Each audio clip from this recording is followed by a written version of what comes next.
Na era do PlayStation 1, os jogos de snowboard já vinham sendo bem explorados, muito por conta das novas possibilidades que o 3D trazia e da dinâmica divertida da neve, que permitia trabalhar física, velocidade e manobras de formas mais criativas. Títulos como Coolboard, Snowboard Kids e MTV Sport Snowboard ajudaram a estabelecer esse esporte nos videogames e mostraram que havia espaço para algo maior. Mas foi no início de vida do PlayStation 2 que surgiu o grande best-seller dos esportes de neve, Snowboard Supercross, ou simplesmente SSX, que não era apenas mais um jogo de snowboard.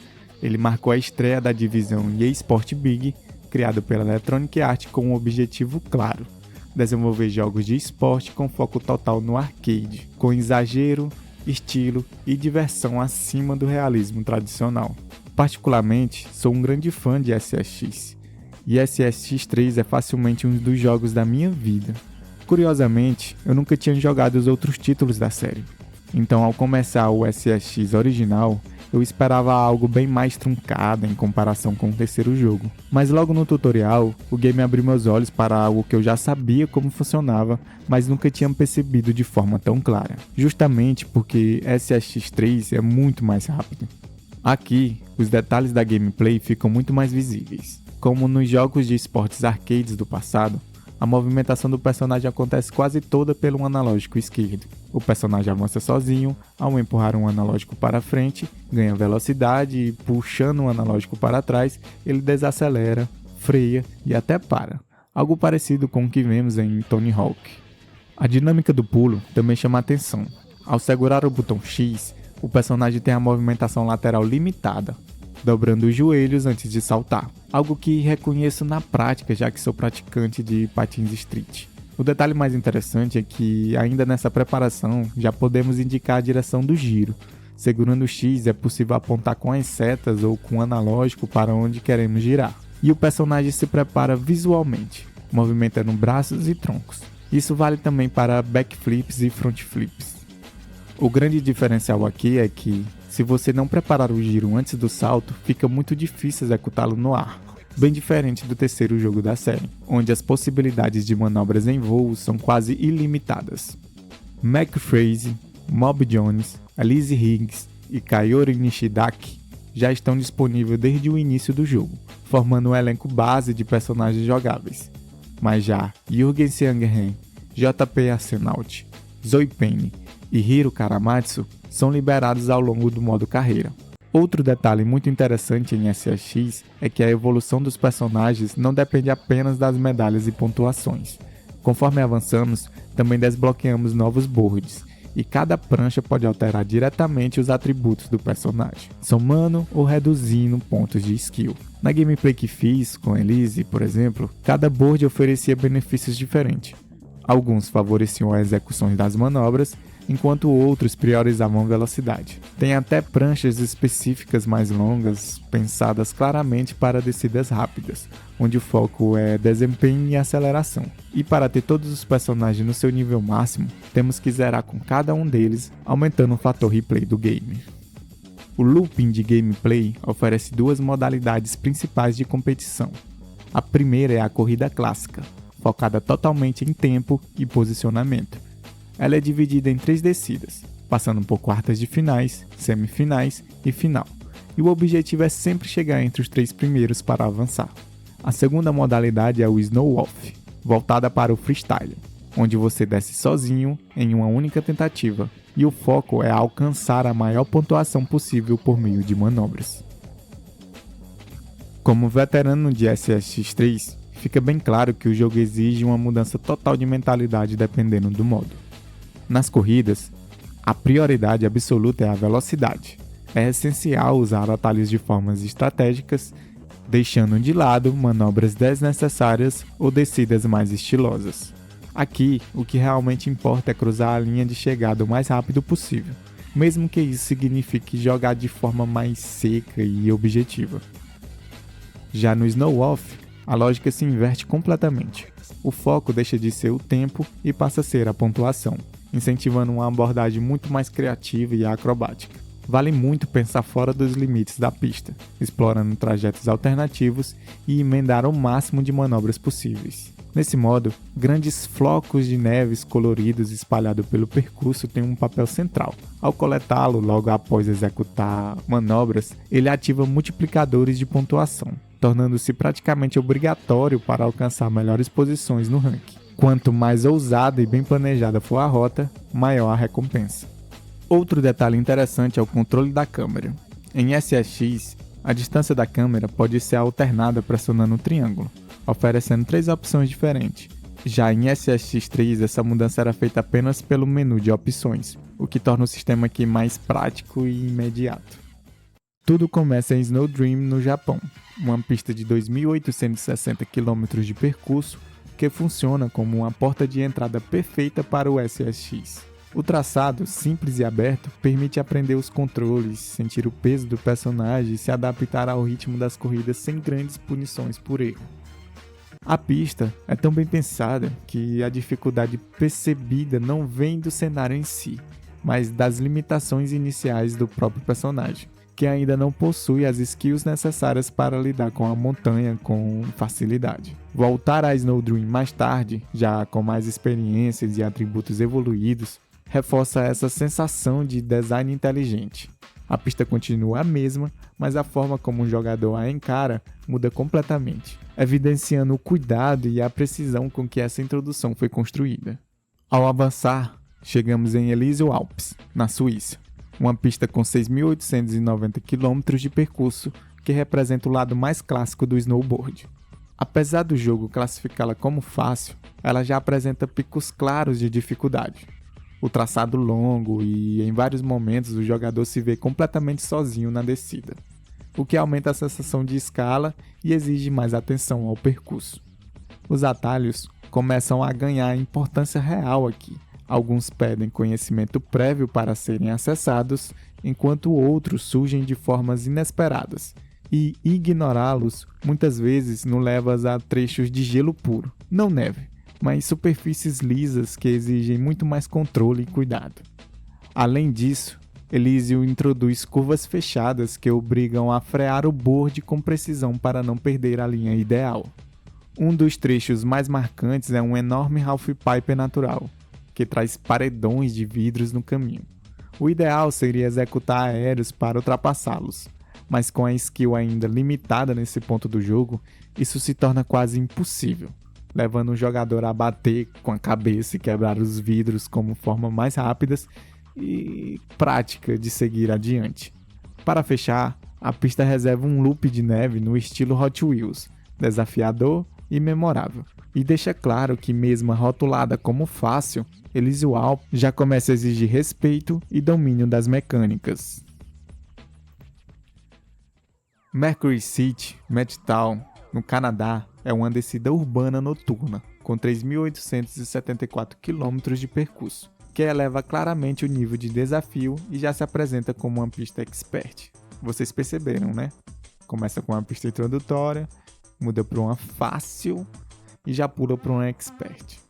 O traçado dela exige reflexos rápidos o tempo todo, com trilhas, estruturas metálicas, curvas fechadas e caminhos estreitos, onde manter a velocidade sem perder o controle vira a prioridade absoluta. Aqui, o jogo deixa claro que não há muito espaço para erro. Qualquer deslize pode custar posições preciosas. Na minha experiência, algo que ficou muito evidente foi o comportamento dos adversários. Eles pareciam funcionar quase como uma equipe especializada em velocidade, com personagens de perfil mais agressivos e boards mais longos, claramente voltados para o desempenho em corridas. Isso conversa diretamente com o sistema de rivais do jogo, que cria uma sensação de competição mais personalizada e intensa. Nessa pista, acabei adotando a mesma mentalidade, priorizar a velocidade acima de tudo, deixando de lado manobras em rampas extremamente convidativas e até ignorando certos caminhos alternativos, que nem chegam a ser atalhos claros, mas opções de percursos com trechos difíceis de lidar em alta velocidade. A Mercury City recompensa quem entende o momento exato de correr risco e de simplesmente acelerar. Mesa Blanca, nos Estados Unidos, é uma pista expert com 3.875 km de percurso, que amplia ainda mais a escala e o nível de exigência do jogo. Ambientada no Arizona, ela mistura neve com áreas rochosas e um terreno extremamente irregular, criando uma descida que constantemente provoca o erro e quebra o ritmo do jogador. Na minha experiência, vários trechos parecem pensados exatamente para isso. Pedras posicionadas milimetricamente, onde um aéreo mais alto pode acabar jogando o personagem contra elas, e uma ponte que deixa o controle do board instável, tornando a condução quase impossível. O que mais me chama a atenção é como esses obstáculos são colocados de forma friamente calculada, transmitindo aquela sensação clássica de dificuldade artificial, muito comum em jogos antigos, especialmente da era dos arcades. Há rampas extremamente chamativas que convidam ao salto, mas cujo pouso já coloca o jogador de frente para rotas alternativas claramente traiçoeiras. Por já estar mais calejado com as experiências anteriores, onde esses caminhos muitas vezes mais atrapalham do que ajudam, optei por nem explorá-los, resetando o personagem no Select. Aqui, se você tiver em um atalho e resetar o personagem, ele volta pro percurso original. Em Mesa Blanca, mais do que ousadia, o jogo cobra a leitura fria do traçado e decisões rápidas para não perder tudo em poucos segundos. Tokyo Megaplex no Japão é uma pista de nível Super Expert, com cerca de 1.300 km de percurso, mas completamente diferente de tudo que veio antes. Ao invés de uma grande descida contínua, ela funciona em formato de corrida por 3 voltas, dentro de um ambiente fechado, tecnológico e carregado de obstáculos. Tubos, paredes, transições bruscas e elementos artificiais dominam o cenário, criando uma experiência extremamente técnica, mas na minha visão, também caótica. Particularmente, achei esse o ponto mais baixo do jogo. A quantidade exagerada de obstáculos tira qualquer sensação de ritmo, transformando a corrida em quase uma gincana no estilo Domingo Legal, onde a ideia parece ser assistir ao caos acontecer. Diferente das outras pistas, que constrói tensão pela descida e pela leitura do terreno, aqui o desafio vem da sobrecarga constante de estímulos. No Snow Off, essa sensação praticamente triplica, já que além de lidar com um percurso confuso, ainda é preciso pensar em pontuação. A ambientação reforça a quebra de clima, parecendo um reality show com a plateia esperando quedas e exageros nas manobras. Eu realmente não gostei dessa pista. Aloha Ice Jam, com 2.766 km de percurso, é o exagero máximo do espírito arcade de SSX, e funciona quase como uma síntese de tudo que o jogo construiu até ali. A pista mistura neve com elementos tropicais de forma totalmente ousada, entregando um trajeto extremamente íngreme, onde todas as possibilidades de caminho estão praticamente expostas diante do jogador. Há rotas claramente focadas em velocidade e outras voltadas para manobras e grandes aéreos, além de obstáculos peculiares que remetem ao caos visto em Tokyo Megaplex, mas aqui inserido em uma descida contínua e muito mais intensa. Na minha experiência, ela reúne toda a curva de aprendizado das pistas anteriores, só consegui realmente andar bem na última volta, quando já tinha conhecimento prévio dos desafios e dos pontos que testam os nossos reflexos. Diferente de outras pistas, onde os obstáculos pareciam milimetricamente calculados para provocar erro, aqui eles dão a sensação de estarem espalhados de forma quase aleatória, exigindo o domínio total do jogador. A descida coloca você em risco constante, com saídas laterais que podem te lançar para fora da montanha a qualquer descuido. Diante do caos dos caminhos alternativos, optei por uma linha mais limpa e, no final, Aloha Ice Jam representa o ápice do desafio, intensa, imprevisível e absolutamente fiel à identidade do jogo. Pipe Dream surge como o verdadeiro desafio de Snow Off, já que Aloha Ice Jam não possui esse evento. Com praticamente todo o tempero da Aloha, mas totalmente voltada para as manobras, ela é uma pista construída quase inteiramente em half pipes, bows e transições verticais que exigem precisão, time e domínio absoluto dos controles aéreos. Para mim, foi um dos momentos mais desafiadores do jogo, principalmente porque minha gameplay até então estava muito focada em velocidade, como vocês já podem ter notado, e isso se tornou um desafio para mim no início, montar uma linha consistente que rendesse pontos suficientes para completar os objetivos dela. Depois de algumas tentativas, encontrei uma solução. Identifiquei bows que permitiam executar manobras de forma seguidas, fazendo uma sequência de manobras e acumulando uma boa quantidade de pontos com mais segurança. Ainda assim, foi no trecho final, explorando um vai e vem em uma rampa específica, que consegui extrair a pontuação necessária para finalmente concluir o desafio e zerar o jogo. No final dos créditos, uma mensagem me chamou a atenção, onde dizia que a produção de SSX foi um verdadeiro caos, assim como algumas pistas do jogo. No mais, é isso aí. Eu vou tentar trazer um vídeo sobre o SSX Trick, que é o segundo jogo, e no futuro, quando eu for falar de SSX 3, porque vai ser um vídeo totalmente especial, porque é um dos jogos que eu mais gosto, a gente completa a série, porque tem o SSX do PSP, On Tour, né? Muito ruim aquele jogo, é um 3 capado para rodar no PSP, e com adição de esqui na neve, quem se importa com esqui, e tem um SSX da geração do Xbox 360 e do PS3, que ele tem, eu já joguei, ele já zerei, ele tem algumas coisas a serem ressalvadas. No mais é isso aí, valeu e até a próxima.